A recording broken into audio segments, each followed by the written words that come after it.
Դեպքում այսինքն տվյալ ակցիան վերաբերում է հենց մարդու իրավունքների կոպիտ խախտմանը,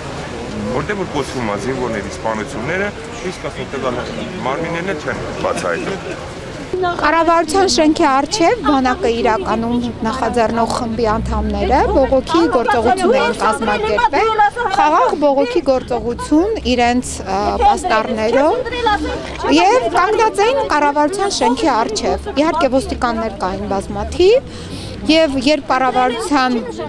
շենքից այդ մուտքից դուրս եկավ ոստիկանապետ Ալիկ Սարգսյանը իր շքախմբով, չգիտեմ ովքեր էին նրան ուղեկցում, այդ շքախումբը նաեւ ինքը հրեցին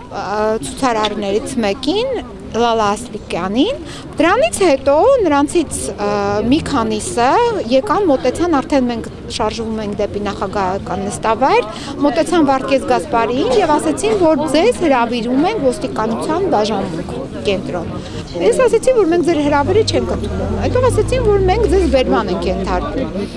Այդ բերման ենթարկելը տեղի ունեցավ բռնության միջոցով, հարձակվեցին Վարդգես Գասպարիի վրա, օղակի մեջ վերցրեցին ոստիկաններով եւ նրան փաստորեն բռնի ուժով առևանգեցին, մցրեցին ոստիկանական մեքենան եւ բերեցին այստեղ։ Հայտ լինելու Ինչ եղավ։ Ինչ եղավ։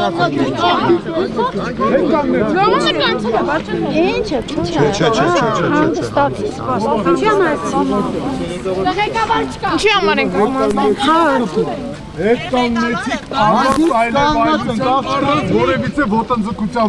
ոտնձգությունը պարոն ոստիկան պրոբլեմ կունենաք, լուրջ պրոբլեմ կունենաք։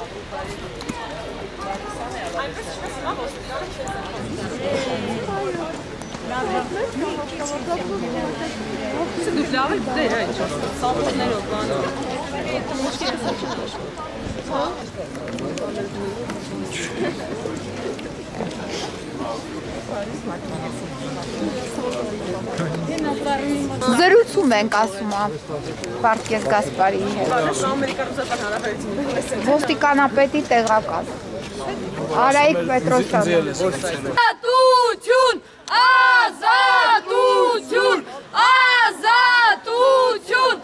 Գրություն ուղարկի կպատասխանենք։ Գրությունը երկու անդամ եկել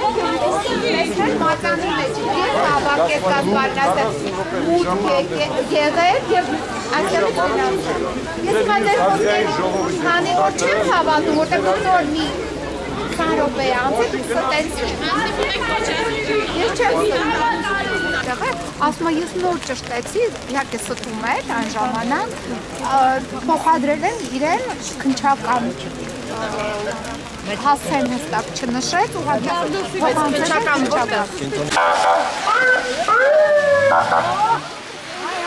Աշտելի զորի գտնվել են։